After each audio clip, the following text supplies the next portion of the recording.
بسم اللہ الرحمن الرحیم۔ الحمدللہ۔ آج ہماری تلاوت کا آغاز سورہ ہود سے ہوا۔ اللہ تعالیٰ کا کلام ہے اور اس کے احکامات محکم ہے، اس ذات کی طرف سے ہے جو حلیم بھی ہے، خبیر بھی ہے۔ اس کا بیان کردہ یہ کلام ہے۔ معافی مانگو گے، توبہ کر لو گے، اللہ تمہیں ایک اچھی زندگی عطا فرمائیں گے۔ ایک وقت تک جب تک تمہاری زندگی ہے تمہیں ایک اچھی زندگی ملے گی، اور اگر اس سے پھر رخی اختیار کرو گے پھر اللہ کا عذاب اور اس کی پکڑ بھی بڑی سخت ہے۔ اس دنیا میں جو کچھ مخلوق ہے اس کے روزی اللہ کے ذمے ہے، معاش اللہ کے ذمے ہے، اور انسان کے ذمے اللہ کی بندگی ہے۔ جب تک یہ اللہ کی بندگی کرتا رہتا ہے اس کا معاش کا مسئلہ بھی آسانی سے حل ہوتا رہتا ہے، اور جب یہ اللہ کی بندگی چھوڑ دیتا ہے تو اس کے معاش کا مسئلہ اس کی زندگی کا سب سے مشکل مسئلہ بن جاتا۔ خود اللہ کے نبی فرمایا کرتے تھے کہ اللہ کہتے ہیں میری بندگی کے لیے فارغ کر دے گا تو تیرے دل کو غنا سے بھر دوں گا، تیرے فقر کے سارے دروازے بند کر دوں گا۔ اگر تیرے پاس اگر میری بندگی کا وقت نہیں ہے تو تیری زندگی کو مشغولیت سے بھر دوں گا اور تیرے فقر کے دروازے بھی بند نہیں ہوں گے، تو اندر کا ہمیشہ فقیر ہی رہے گا۔ سچ ہے، یہ سچ ہے۔ تو رزق کا معاملہ اللہ کا ہے، معاش کا مسئلہ اس کے پاس، اس کا مسئلہ حل کرنا ہے اس نے۔ وہ تو کیڑوں کو بھی دیتا ہے، پہاڑ کے چٹان پہ جاؤ نا، کیڑا اگر کسی چٹان میں تو وہ بھی روزی دے رہا ہوتا۔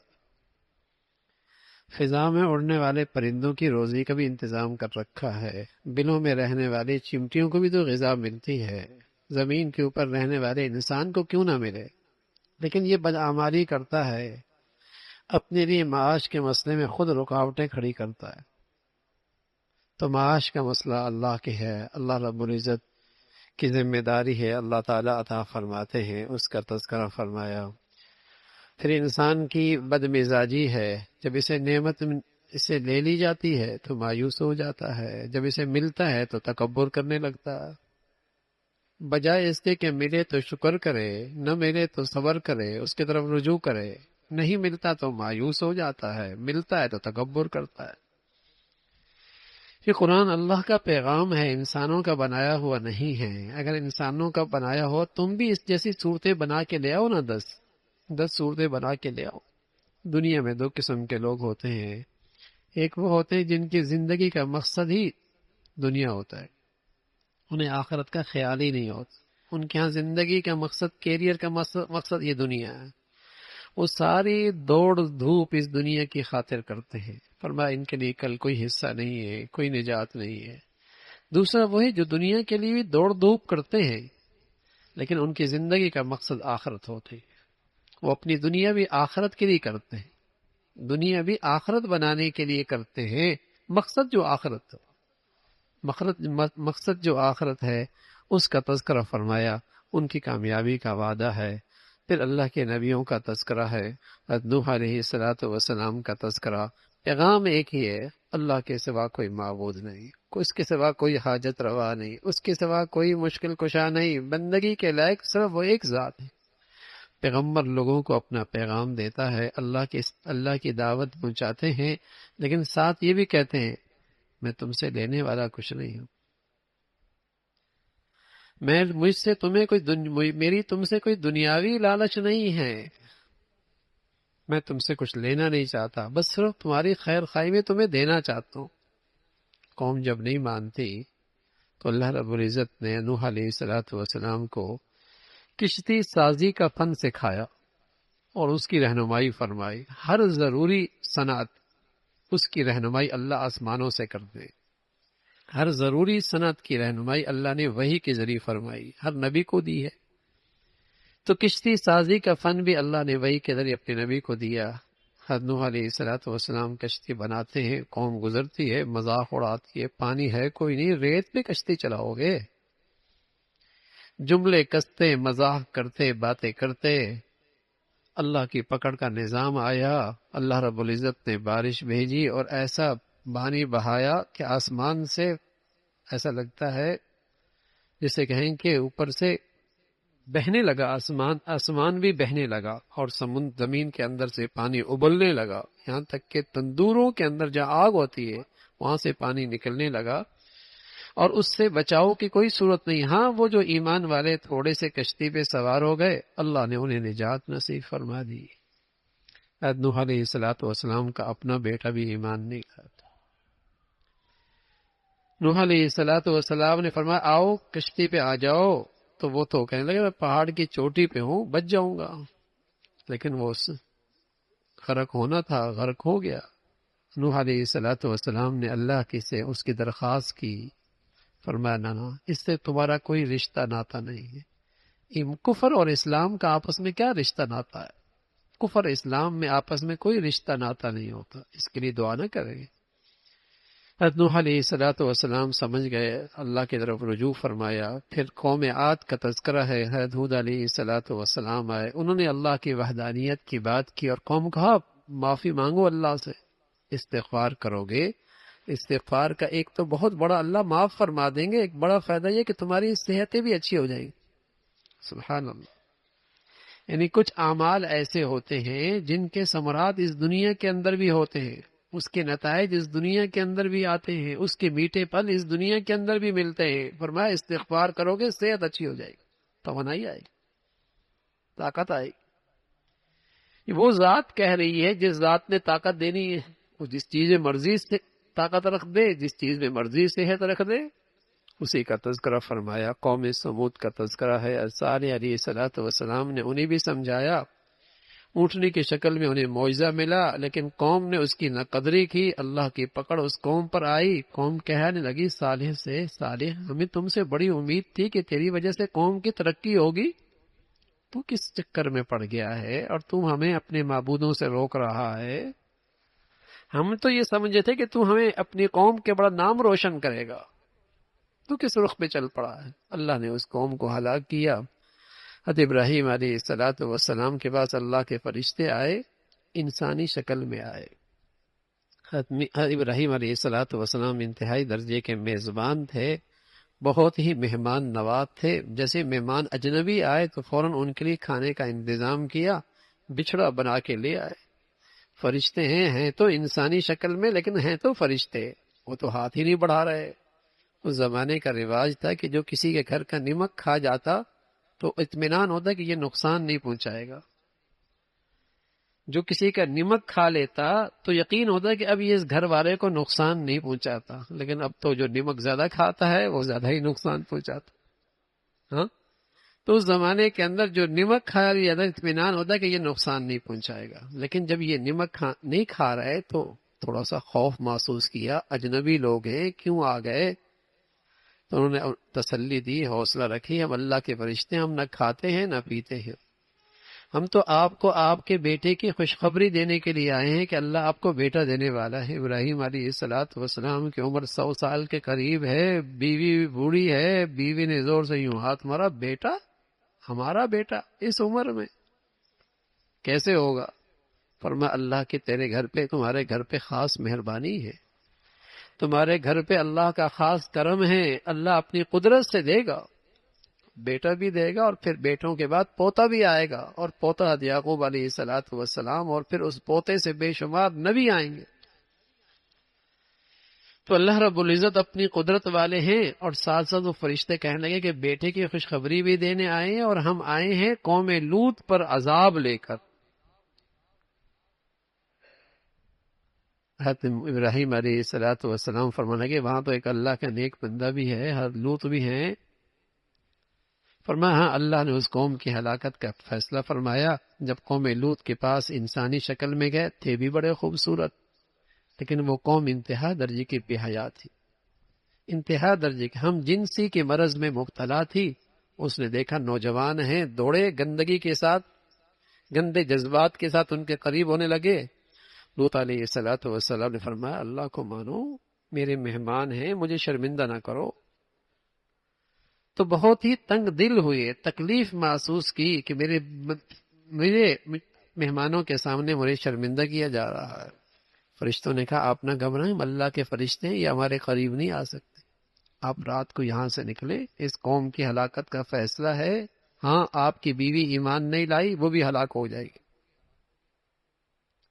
رشتہ ناتا بھی کام نہیں آئے گا، یہ بزرگ کا بیٹا ہے، یہ ولی کا بیٹا ہے، یہ نبی کا بیٹا ہے، کام تب آئے گا جب ایمان والا ہو۔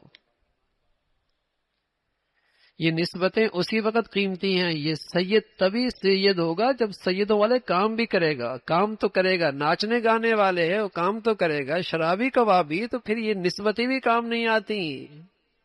نبی کی بیوی ہلاک ہو گئی، نبی کا بیٹا ہلاک ہو گیا، کتنا بڑا رشتہ تھا۔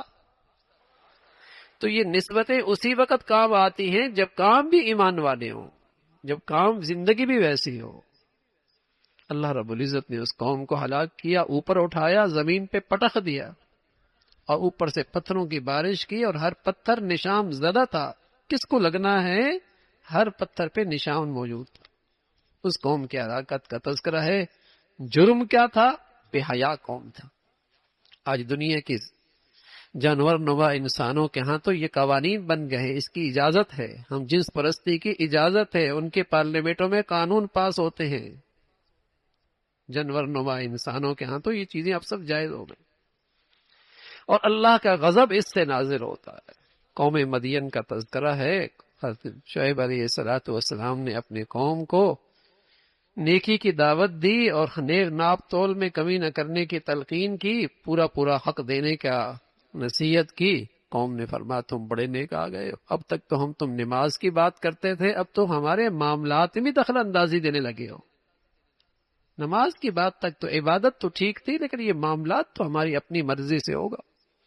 اس زمانے کی قوم بھی ایسی تھی جو آج سے آج کا مسلمان ہے، کہتے ٹھیک ہے نماز تک تو اللہ کے ہیں، لیکن معاملات تو اپنے طریقے سے کریں گے نا، چاہے سود کھائیں، چاہے حرام کھائیں، چاہے عہد شکنی ہو، چاہے بددیانتی ہو، چاہے جھوٹ ہو، بازار کا معاملہ الگ ہے، مسجد کا معاملہ الگ ہے۔ یہی تو وجہ ہے، رمضان آتا ہے بازاروں کی زندگیوں میں نیکی نہیں آتی، حج عمرے ہوتے ہیں لیکن بازاروں کی زندگی میں سچائی اور دیانت اور حلال کھانے کی فکر نہیں آتی۔ مسلمانوں نے بھی آج دین کو تقسیم کر رکھا ہے، ہاں، غیروں کی طرح، کہ وہاں جیسے مرضی کرنا ہے وہاں مسجد میں اللہ کو راضی کرنا۔ تو وہ قوم بھی کہنے لگی شعیب علیہ السلام سے کہ نماز کے حد تک تو ٹھیک تھا، معاملات نہیں۔ اس قوم کی ہلاکت کا تذکرہ ہے، اللہ کی پکڑ آئی، پھر اللہ رب العزت نے فرمایا کہ یہ قومیں اس وقت ہلاک ہوتی ہیں جب ان کے اندر دو چیزیں نہیں رہتی، ایک تو وہ درد دل، اللہ کے بندے اور اللہ کے نیک بندے جو لوگوں کو برائیوں سے روکتے ہیں، جب قوموں میں یہ نہیں رہتے، اور دوسرا جب قوم عیش و عشرت میں پڑھ کر اللہ کی کھلی نافرمانیاں کرنے لگتی ہے، پھر اللہ کا عذاب آیا گا، پھر اللہ کا عذاب آیا گا۔ اسی کا تذکرہ فرمایا، سارے نبیوں کے واقعات اللہ کے نبی نے بیان فرمایا یہی تو آپ کی نبوت کی سچائی ہے کہ آپ سے صدیوں سال پہلے نبی گزرے اور آپ ان کو بیان کر رہے ہیں، یہ تو آپ اللہ کے سچے نبی ہیں، اللہ نے آپ کو بتایا۔ پھر حضرت یوسف علیہ السلام کا قصہ ہے، اور نام بھی اس سورت کا سورہ یوسف ہے۔ اللہ رب العزت نے فرمایا بہت بڑھیا قصہ ہے، یہ مرتب انداز کا قصہ ہے، بڑے نصائح ہیں، بڑی رہنمائی ہے۔ اس کا تذکرہ فرمایا، حضرت یعقوب علیہ السلام کے 12 بیٹے تھے، اور ان بیٹوں میں سب سے چھوٹے یوسف اور بنیامین تھے۔ حسن کی بیٹی سے پوچھا گیا کہ آپ کو سب سے زیادہ کس سے پیار ہے؟ فرمایا سب سے زیادہ پیار اس بچے سے جو چھوٹا ہے جب تک کہ بڑا نہ ہو، اور اس سے جو غائب ہے جب تک کہ حاضر نہ ہو، اور اس سے جو بیمار ہے جب تک کہ صحت مند نہ ہو۔ تو جب تک بچے چھوٹے ہوتے تو پیار زیادہ ہی ہوتا ہے۔ تو چھوٹے تھے، اور پھر چھوٹے بھی تھے، خوبصورت بھی تھے، اور حسن سیرت بھی خوب تھی، تو خاص توجہ تھی۔ تو بھائیوں میں حسد پیدا ہو گیا، ابا کی ساری توجہ ادھر ہے، ابا کی ساری توجہ ادھر ہے۔ اللہ تعالیٰ حفاظت فرمائے، حسد ایسی آگ ہے کہ اگر سچے رشتوں کے اندر بھی آگ آ جائے تو ہلاکت کے نقشے آتے۔ طے کیا کہ اس بھائی کو راستے سے ہٹانا ہے، ہلاک کر دینا ہے، قتل کر دینا ہے۔ پھر آپس میں طے ہوا کہ قتل نہیں کرتے، اسے کنویں میں ڈال دیں گے، کوئی مسافر آئے گا لے کے چلا جائے گا۔ ابا کی منت سماجت کی اور لے گئے، پھر بہانہ بنا کے آ گئے کہ بھیڑیا نے کھا لیا، اور قمیض پر خون بھی لگا ہوا لے کے آ گئے کسی چیز کو ذبح کر کے۔ حضرت یعقوب علیہ السلام فرمانے لگے تو مجھے تو آپ پہ یقین نہیں ہے، معاملہ اللہ کے سپرد کرتا ہوں۔ ادھر مصر، ادھر جو ہو وہاں سے کوئی مسافر آئے، پانی کے تلاش میں تھے، کنویں کے پاس گئے، ڈول ڈالا، وہاں سے بچہ نکل آیا، حضرت یوسف علیہ السلام وہ اس کا لے کر بازار مصر میں فروخت کرنے لگے۔ مصر کا عزیز مصر جو وہاں کا وزیر خزانہ تھا، اس کی اولاد کوئی نہیں تھی، اس نے وہ پیسے لے کر خرید لیا۔ اب یوسف علیہ السلام اس کے گھر میں پرورش پا رہے، بڑے ہو گئے، خوبصورت بھی تھے، خوبصیرت بھی تھے، ان کی بیوی فتنے میں پڑ گئی۔ اس لیے ہمارا دین کہتا ہے جب مرد عورت خلوت میں جائیں گے تو فتنہ ضرور ہوگا، خلوت میں جب مرد عورت خلوت میں رہیں گے تو فتنہ ضرور ہوگا۔ عورت کو خلوت نہ ملتی، خلوت میں اس کے پاس نہ جاتی تو فتنے میں نہ پڑتی، اس برائی میں نہ مبتلا ہوتی۔ حضرت یوسف علیہ السلام تو اعلیٰ درجے کے پاک دامنی پاکیزہ زندگی گزارنے والے تھے، کمرے کے تالے بند ہیں لیکن بھاگ پڑے، دوڑ پڑے۔ آدمی کے بس میں جو ہوتا ہے وہ کر لینا چاہیے، پھر آگے اللہ وہ کریں گے جو اللہ کی طاقت ہے۔ دروازے کھلتے چلے گئے، پیچھے سے اس خاتون نے پکڑا تو پیچھے سے قمیض پھٹ گئی، باہر نکلے تو اس عورت نے شور مچانا شروع کر دیا کہ اس نے تو آپ کی عزت پہ حملہ کیا، اس نے تو مجھ پہ حملہ کیا ہے۔ گواہی دینے والوں نے کہا معاملہ آسان ہے، دیکھ لو قمیض آگے سے پٹی ہے تو قصوروار یہ نوجوان ہے، اگر قمیض پیچھے سے پٹی ہے تو قصوروار عورت ہے، پیچھے سے پٹی ہوئی تھی۔ اس شخص چونکہ اس کے پاس عہدہ تھا، اقتدار تھا، اس نے اپنی شرمساری، اپنی ذلت چھپانے کے لیے حضرت یوسف کو جیل میں ڈال دی۔ جیل میں تھی بھی ایسے خوبصورت، ایک مرتبہ اس نے ایک مجلس سجائی، اس خاتون نے جب اس نے دیکھا کہ لوگوں میں بڑی باتیں ہو رہی ہیں کہ یہ خاتون اپنے غلام کو دل دے بیٹھی اور اس پر فریفتہ ہو گئی، آزاد اگر فریفتہ ہونا بھی تھا تو کسی آزاد پہ ہوتی۔ اس نے ایک نشست بنائی، چائے پارٹی بنائی، وہاں چھریاں رکھی، پھل رکھے، یوسف علیہ السلام سامنے سے گزرے تو وہ ایسی مبہوت ہوئی، ہوش کھو بیٹھی، بجائے چھریوں سے پھل کاٹنے کے انگلیاں کاٹ بیٹھی، وقطعن ایدیہن، انگلیاں کاٹ بیٹھی اور کہنے لگی قسم خدا کی یہ تو کوئی بشر نہیں ہے، یہ تو کوئی بہت بڑا فرشتہ ہے۔ میرے اور آپ کے روحانی اماں حضرت عائشہ فرمایا کرتے تھی رضی اللہ تعالیٰ عنہ، اللہ نے سارا حسن دنیا میں اس کا آدھا حسن اکیلے یوسف کو دیا اور بقیہ آدھا پوری دنیا میں تقسیم کیا ہے، لیکن اللہ نے میرے محبوب کو پورا کا پورا دیا۔ حضرت یوسف کو دیکھنے والے ہوش کھو بیٹھی، انگلیاں کاٹ بیٹھی، میرے محبوب کو ایمان کے ساتھ دیکھنے والے ہوش پا گئے، آپ کے دین کی خاطر گردنیں کٹوا دی، ایسا ایمان لے کے آ گئے۔ انگلیاں کاٹ بیٹھی، کہنے لگے یہ تو کوئی فرشتہ ہے، انسان تو ہے نہیں۔ جیل میں ڈال دیا اپنی ذلت چھپانے کے لیے۔ یوسف علیہ السلام جیسا نوجوان، سبحان اللہ، برائی کے پیچھے اقتدار بھی ہو اور برائی کے پیچھے دولت بھی ہو، ہاں برائی کے پیچھے اقتدار بھی ہو اور برائی کے پیچھے دولت بھی ہو، اور پھر آدمی دو برائی سے بچ جائے، کیا ایمان ہے، کیا طاقت ہے۔ تین چیزیں بڑے خطرے کی ہوتی ہیں، دولت، اقتدار اور عورت۔ یہاں تینوں چیزیں ہیں، بڑے بڑے لوگ عورت کے شکار ہو جاتے ہیں، بڑے بڑے لوگوں کا ایمان بک جایا کرتا ہے دولت سے، بڑے بڑے لوگ عہدے منصبوں پر فروخت ہو جایا کرتے ہیں۔ یہاں برائی کے پیچھے عورت بھی ہے، دولت بھی ہے، اقتدار بھی ہے، لیکن یوسف علیہ السلام کے پاک دامنی کیا کہنے، اتنے پاکیزہ، اس سارے فتنے سے محفوظ ہو گئے۔ جیل میں چلے گئے، جیل میں ڈال دیا اور اللہ سے کہنے لگے اے اللہ، میں جیل کی تکلیف تو برداشت کر سکتا ہوں لیکن گناہ کی تکلیف برداشت نہیں کر سکتا۔ ہاں میں مصیبت کو ترجیح دے دوں گا لیکن معصیت نہیں کر سکتا، معصیت مجھ سے نہیں ہو سکتی، مصیبت برداشت کر لوں گا جیل کی تنہائی، جیل کی تکلیف، جیل کی تاریکی، جیل کا روکھا سوکھا سب کھا لوں گا، لیکن تیری نافرمانی مجھ سے نہیں ہو سکتی۔ مجھے جیل جانا پسند ہے، تیری نافرمانی نہیں۔ کیا ایمان ہے؟ اور ایمان کی سچائی تو یہی ہے بھائی، سب کچھ برداشت ہے لیکن اللہ کی نافرمانی برداشت نہیں۔ جیل میں چلے گئے، اللہ کے پیارے تھے، جیلیوں کی خیر خواہی میں ان کو نصیحت کرنے لگے، انہیں اللہ کا پیغام دینے لگے، ان کی خدمت کرنے لگے، انہیں اللہ کی وحدانیت سمجھانے لگے۔ تو جیل کے رہنے والے دو جو شاہی دربار کے ملازم تھے وہ بھی جیل میں آ گئے تھے کہ یہ بادشاہ کو قتل کرنے کے درپے تھے، اس قصور میں وہ بھی جیل میں تھے۔ جب انہوں نے دیکھا کہ بڑا نیک آدمی ہے تو وہ اس کے پاس آئے اور اپنی خواب پوچھی، خواب کی تعبیر پوچھنا چاہی۔ تو آپ نے تعبیر سے پہلے دیکھا کہ ان کے دلوں میں میری عقیدت ہے اور میرا احترام ہے۔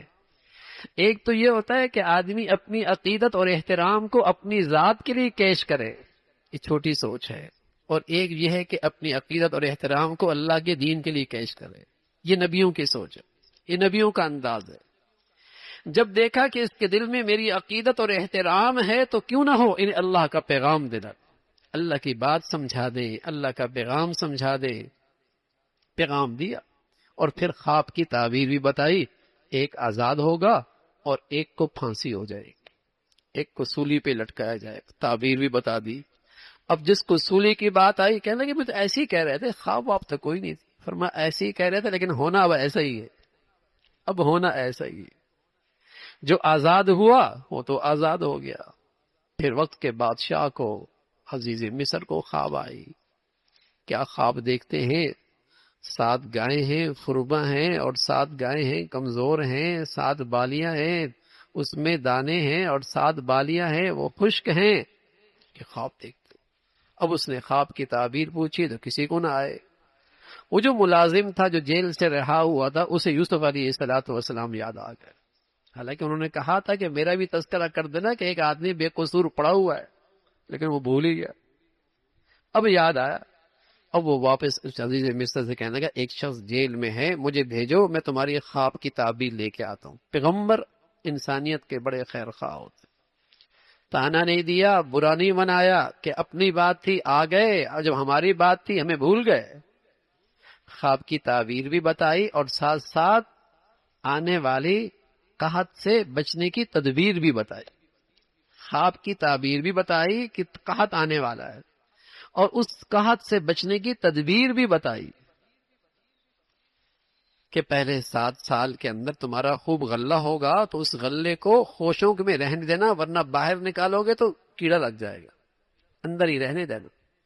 پھر 7 سال قحط آئے گا تو اس کو آہستہ آہستہ نکالتے رہنا، استعمال کرتے رہنا، پھر بقیہ سالوں کے بعد پھر خوشحالی آ جائے گی۔ تو خواب کی تعبیر بھی بتائی، ساتھ تدبیر بھی بتا دی۔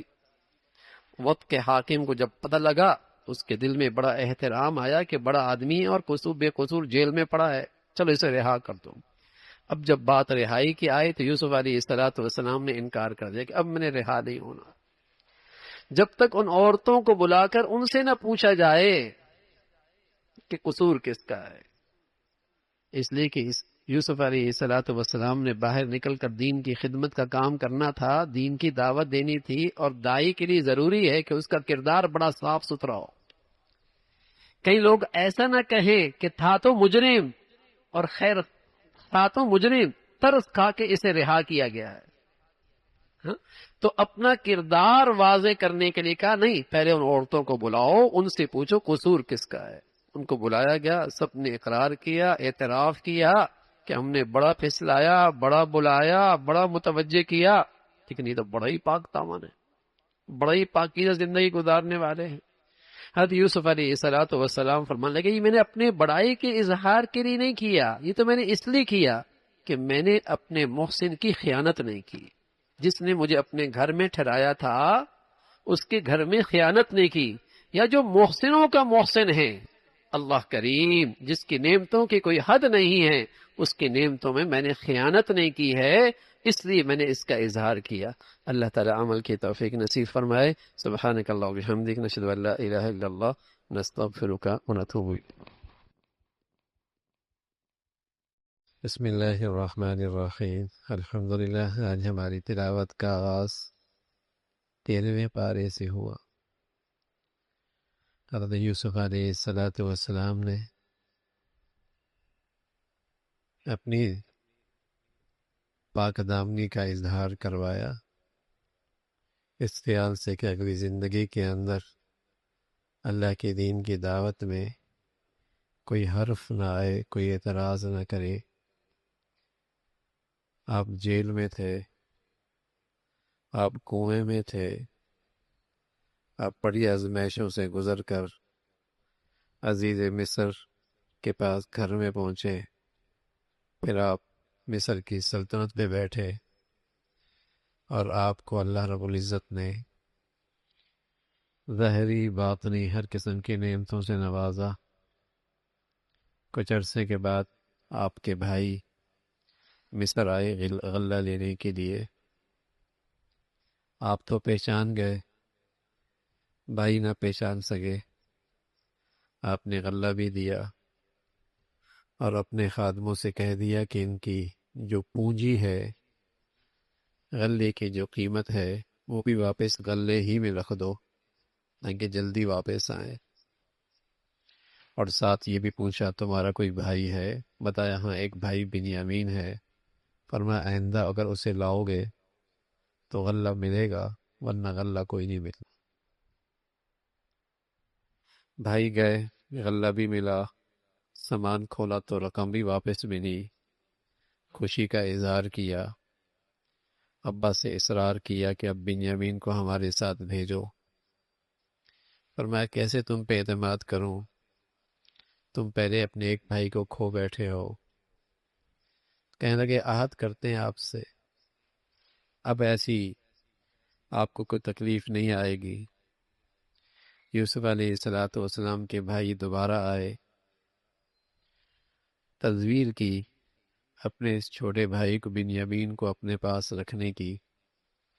غلہ دے دیا، اور آلہ جس سے غلہ ناپ کے دیا جاتا تھا وہ بنیامین کے سامان میں رکھ دیا گیا۔ جب جانے لگے تو غلہ تقسیم کرنے والے نے اعلان کر دیا، کون ہے ایسا جو ساتھ آلہ غلہ ناپ والا غلہ بھی ساتھ لے کے جا رہا ہے، پیمانہ بھی ساتھ لے کے جا رہا ہے؟ انہوں نے کہا آپ دیکھ لیں، ہم تو چور نہیں ہیں، ہم تو شریف لوگ ہیں، اچھے خاندان کے لوگ ہیں۔ فرمایا جانتے ہوں مصر کا ضابطہ یہی ہے، جس کے ہاں سے سامان نکلے گا وہی یہاں رہے گا۔ سامان سب کا تلاش کیا، آخر میں بنیامین کا سامان تلاش ہوا تو اس میں وہ پیمانہ مل گیا۔ اب وہ بھائی کہنے لگے کس منہ سے ابا کے پاس جائیں گے؟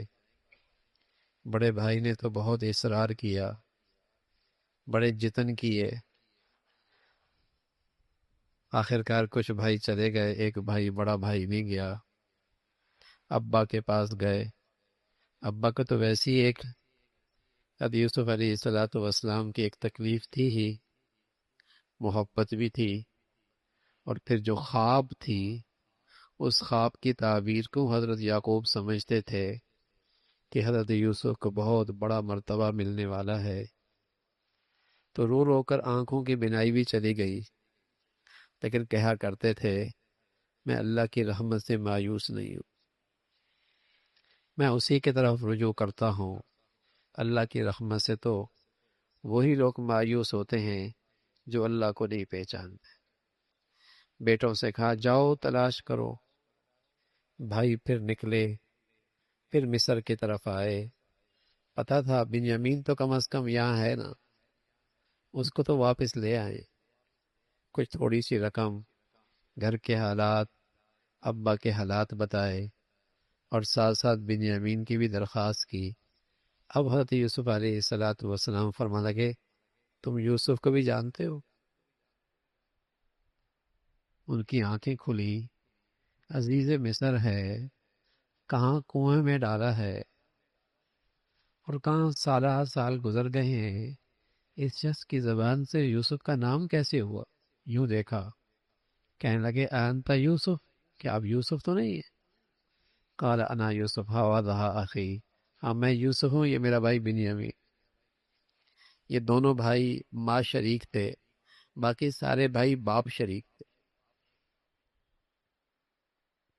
تو کہاں یہ میرا بھائی ہے، اور ساتھ فرمایا انہ من یتقی ویصبر فإن اللہ لا یضیع اجر المحسنین، جو آدمی تقوی اختیار کرتا ہے اور صبر کرتا ہے، اللہ اس کے تقوی اور صبر کے پھل کو ضائع نہیں کیا کرے۔ اور یہ قانون اللہ نے قیامت تک ہر مسلمان کے لیے بنا دیا، جو بھی متقوا اور صبر کرے گا اس کے وہ گویا کہ اپنے لیے نعمتوں کے دروازے کھولے، گویا کہ وہ اپنے لیے اللہ کی مدد اور نصرت کے دروازے کھولے۔ دنیا ہے، یہاں تو حالات آئیں گے، ناگواریاں بھی آئیں گی، نیکوں پر بھی آئیں گی، اللہ کے پیاروں پر بھی آئیں گی، لیکن کوئی آدمی صبر سے کام لے، استقامت سے کام لے، پرہیزگاری سے کام لے، تو اللہ رب العزت پھر اپنی شان سے اس کے ساتھ معاملہ کرے۔ کہاں کنواں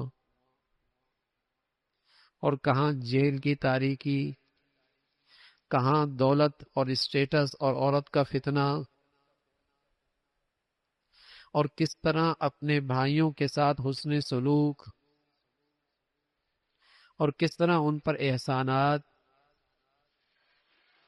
قدم قدم پہ پرہیزگاری اور تقوی۔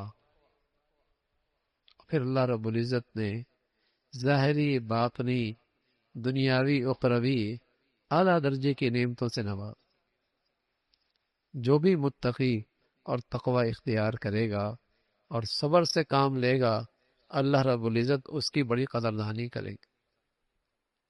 اب یوسف علیہ السلام نے فرمایا، اور وہی بات فرمائی جو اللہ کے نبی نے مکہ میں جب داخل ہوئے فاتح بن کے جس طریقے سے عام معافی کا اعلان کیا، اب یوسف بھی فرمانے لگے آج تم پہ کوئی زیادتی نہیں ہوگی، آج تمہارے ساتھ کوئی ناانصافی نہیں ہوگی، آج آپ سے کوئی بدلہ نہیں لیا جائے گا، جاؤ ابا کو لے آؤ، اماں کو لے آؤ۔ بتایا کہ ابا کی بینائی چلی گئی، فرمایا یہ میری قمیض لے جاؤ، ابا کے آنکھوں پہ رکھنا، بینائی واپس آ جائے گی۔ اللہ کی شان ہے، یعقوب علیہ السلام ہے، کنویں میں بیٹا موجود ہے، اللہ نے نہیں بتایا تو نہیں پتہ لگا، اور جب اللہ نے بتانا چاہا تو جب بیٹوں کا قافلہ مصر سے چلا تو اپنے پاس بیٹھنے والوں سے حضرت یعقوب فرمانے لگے مجھے یوسف کی خوشبو آ رہی ہے۔ نہ بتایا تو نبی ہیں، حضرت یعقوب ہیں، قریب میں کنواں ہے، جنگل میں، قریب ہی اسی علاقے میں، پتہ نہیں لگا۔ بتانے پہ آئے تو کہاں مصر، کہنے لگے بیٹے یوسف کی خوشبو آ رہی۔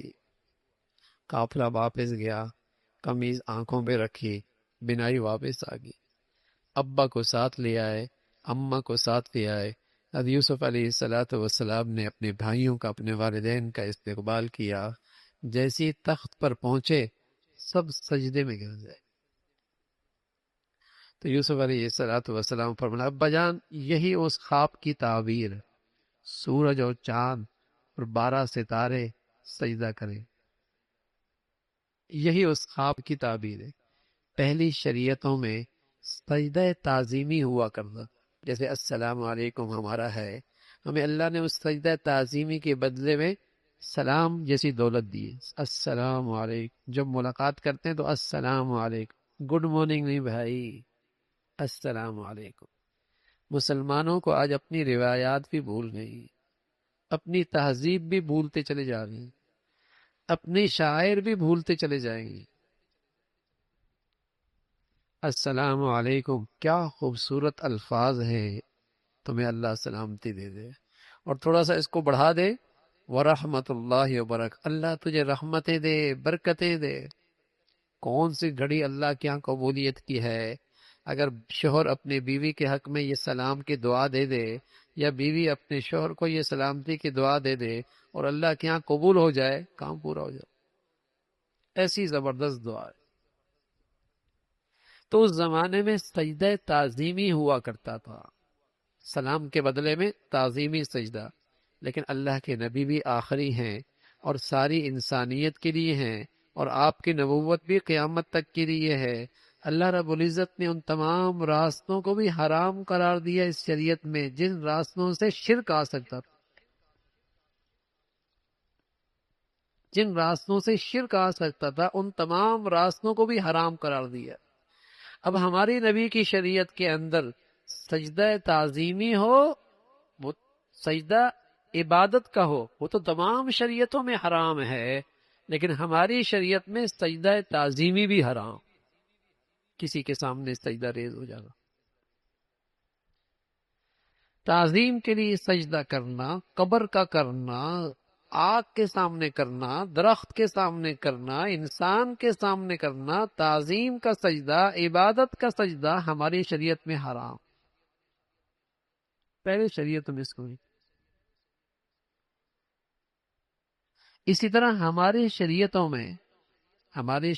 میں بت بنانا، جیسے آج بڑی بڑی تصویریں لگائی جاتی ہیں، پہلے نہیں ہوا کرتا تھا، لیکن اب اس کو بڑے بڑے چوراہوں پہ لگائے جاتی ہے. یہ ہماری شریعت میں نہیں ہے، اس لیے کہ پہلی شریعتوں میں شرک اسی راستے سے آیا. بزرگ ہے، اس کی یاد کے لیے اس کے ہاتھوں سے مٹیوں سے مورتیاں بنا دی، جیسے ہندوؤں نے بنا رکھی. جیسے ہندوؤں کے ہاں اپنے معبودوں کی مورتیاں بنی ہوئی ہیں، اب مسلمان بھی ان کی نقل کر رہے ہیں اور بڑے بڑے چوراہوں کو ان مورتیوں سے سجاتے ہیں. ہماری شریعت میں تعظیم کا سجدہ، اس قسم کی چیزیں سب حرام ہیں، سب سجدے میں گر گئے. تعظیم کا سجدہ. اور پھر حضرت یوسف علیہ السلام نے اللہ سے کہا، اے اللہ، آپ نے خواب کی تعبیر دی، آپ نے یہ عزت بخشی، آپ نے یہ سلطنت دی، اتنی ڈھیر ساری نعمتیں دے دی، اللہ اب میرا خاتمہ بھی اپنی فرما برداری پہ فرما. سبحانہ. اے اللہ اب میرا خاتمہ بھی اپنی فرما برداری پہ فرما. یہ ہے اصل کامیابی، کہ خاتمہ اللہ کی فرما برداری پہ ہو جائے. یہ ہے تو ساری نعمتیں بڑھیا. اور اگر یہ نہیں ہے میرے عزیزو، اللہ کی فرما برداری پہ نہیں ہے، تو یہ ساری نعمتیں بھی وبال ہے، ساری نعمتیں بھی وبال. فرما اے اللہ خاتمہ بھی اسلام پہ عطا فرما. تو فرما یہ اللہ کی طرف سے آپ کو علم ملا، آپ کی نبوت کی دلیل ہے، آپ لوگوں کو اللہ کی طرف بلاتے رہیں حکمت کے ساتھ، بصیرت کے ساتھ، اور کہیں کہ میرا شرک سے کوئی تعلق نہیں، شرک سے کوئی تعلق نہیں. پھر سورہ رات کا تذکرہ ہے، قرآن کی عظمت کا تذکرہ، اللہ کی وحدانیت، اللہ کی قدرت، کیسے اللہ رب العزت نے زمین و آسمان کا یہ سارا نظام بنایا، زمین کو بچھا دیا، سورج چاند کا یہ سارا نظام ہے، بنایا بھی اللہ نے، نظام بھی اللہ چلا رہا. پھر زمین کے ٹکڑوں پہ آپ دیکھیے کس طریقے سے باغات ہوتے ہیں، پانی ایک ہی ملتا ہے لیکن سائز، رنگت ہر پھل کا مختلف ہوتا ہے. یہ کون کرتا ہے؟ یہ اللہ ہی. وہ کہا کرتے تھے مرنے کے بعد کیسے زندہ ہوں گے، ہڈیاں بوسیدہ، کیسے زندہ ہوں گے؟ فرما اللہ کی قدرت نہیں دیکھ.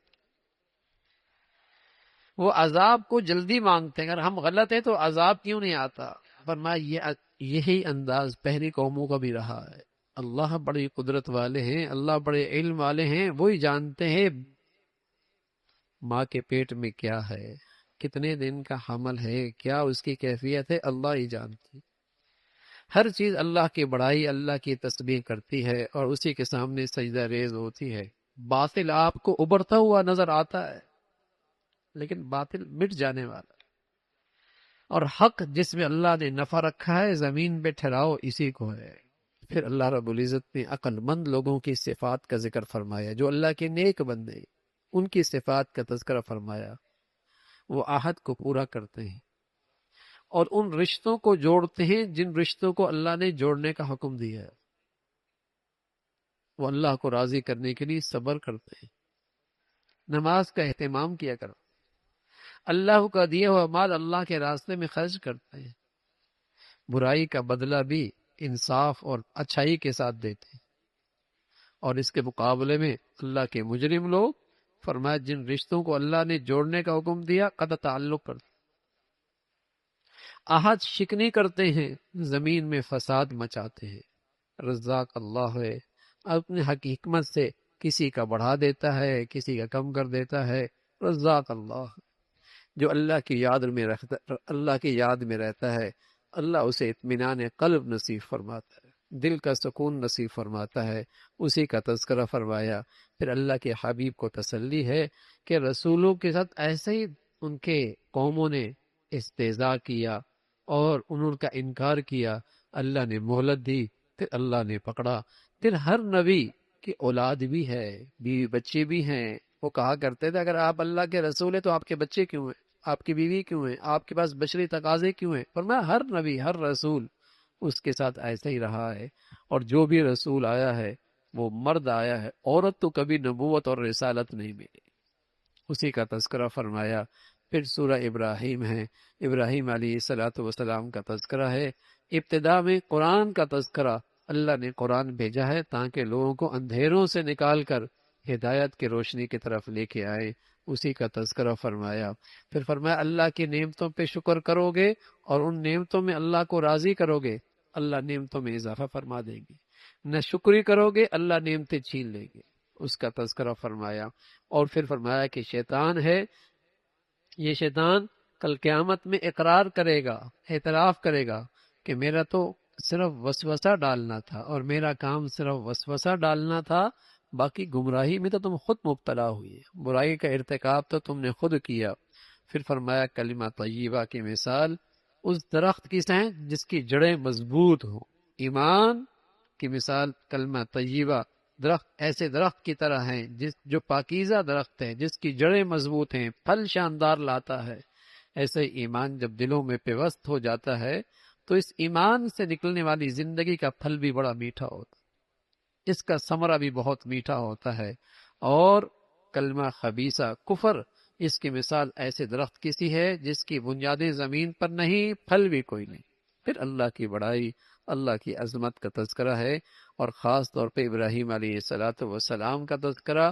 جب بیت اللہ کی تعمیر کر لی اور پھر شام سے اللہ نے حکم دیا جاؤ اپنے بچوں کو بیت اللہ کے قریب جا کے ٹھہرا دو، اور جب وہاں ٹھہرانے کے لیے اپنے بچوں کو لے کر گئے تو وہاں اپنے بچوں کو ٹھہرانے کے بعد جب واپس لوٹنے لگے تو دعا کی، اور دعا کی ربنا انی اسکنت من ذریتی بواد غیر ذی زرع عند بیتک المحرم۔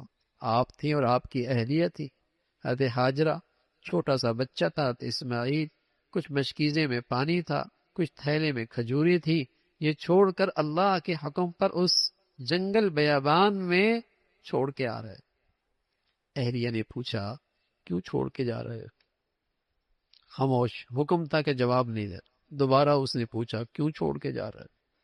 پھر خاموش۔ تیسری مرتبہ اس خاتون نے کہا کیا اللہ کا حکم ہے؟ اللہ امرک، کہ آپ کو اللہ نے حکم دیا ہے؟ ابراہیم علیہ السلام نے سر ہلایا، ہاں اللہ کا حکم ہے۔ تو وہ خاتون کہنے لگی اذا لا یضیعنی، اگر اللہ کا حکم ہے تو پھر اللہ ہمیں ضائع نہیں کرے گا۔ کیا ایمان تھا، اور کیا اللہ کی ذات پہ اعتماد تھا، اور کیا اس کی قدرت پہ یقین تھا، کیا اللہ تعالیٰ کی معرفت تھی۔ جنگل ہے، پہاڑ ہیں، وہ بھی سیاہ ہیں، انسان نام کی کوئی چیز نہیں ہے، اور اس کھجوروں نے کتنا چلنا تھا اور پانی کتنا کام آنا تھا۔ کہنے لگے اذا لا یضیعنی، پھر اللہ ہمیں ضائع نہیں کرے۔ ادھر اس عورت کا یقین، اللہ کی ذات پہ اعتماد، اور ادھر ابراہیم علیہ السلام کی دعا۔ ابراہیم علیہ السلام جب ان سے اوجھل ہوئے تو اللہ کی طرف جھولی پھیلا دی، یہ ہاتھ اٹھا لیے، اے اللہ تیرے سہارے چھوڑ کے جا رہا ہوں، اب انہیں امن بھی دے دے، سلامتی بھی دے دے، ان کی معاشی ضروریات بھی پوری کر دے، اور اس لیے چھوڑ رہا ہوں کہ تیری بندگی اختیار کر۔ ایک والد کی ذمہ داری ہے، سب سے پہلی ذمہ داری، کہ اس کے اندر اللہ کی بندگی اپنی اولاد میں اس کی شکلیں پیدا کرے۔ پھر جتنی وسعت اور گنجائش ہے ان کی معاش کی فکر کرو، جتنی وسعت اور گنجائش ہے ان کی معاش کی، حلال معاش کی فکر کرے۔ پہلی ذمہ داری ہے اسے اللہ کی بندگی کے راستے پہ ڈالے اور اسے اللہ کی بندگی کا ماحول دے، اور دوسری ذمہ داری ہے کہ ان کی معاش اور حلال معاش کی فکر اور اس کا اہتمام کرے۔ ابراہیم علیہ الصلاۃ والسلام نے اپنی دعاؤں میں اپنی اولاد کے لیے یہی کچھ مانگا، اور نبی کی دعا امت کے لیے نصیحت ہوا کرتی ہے، اسی کا تذکرہ ہے۔ اور پھر دعا ہے کہ ایمان والا اللہ سے مانگتا ہے، اے اللہ مجھے نمازی بنا دے، اور مجھے بھی میری بخشش فرما دے، اور میری بھی اور پورے تمام ایمان والوں کی بھی اللہ بخشش فرما دے۔